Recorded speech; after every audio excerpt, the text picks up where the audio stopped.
Blaž Janc, odlično si izkoristil priložnost in debi v članski ekipi Celja Pivovarna Laško in to na domačem terenu v Sevnici. Kako je bilo danes igrati pred to polno dvorano in pred domačim občinstvom? Vzdušje je bilo res fantastično, igrati mi je bilo zelo fajn. Izkoristil sem dokaj v redu, mogoče v obrambi bi lahko prav ok. Felili smo neki zicarjo, veliko štank smo zadeli, tako da mislim, da naslednjič bi jih lahko premagali. Je bila danes ekipa Gorenja premagljiva? Bila je.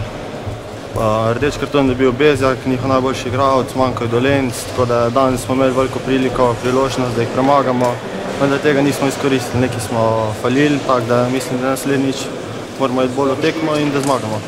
Naslednji teden se začne državno prvenstvo in prvo gostovanje v Ormožu. Se že pripravljate na to tekmo? Seveda, ves čas govorimo o Ormožu, naš cilj je seveda državno prvenstvo, tako da odpravili se bomo cel teden na Ormož, da zmagamo prvo tekmo in to je to. Čestitke še enkrat za prikazano igro in tako naprej. Hvala.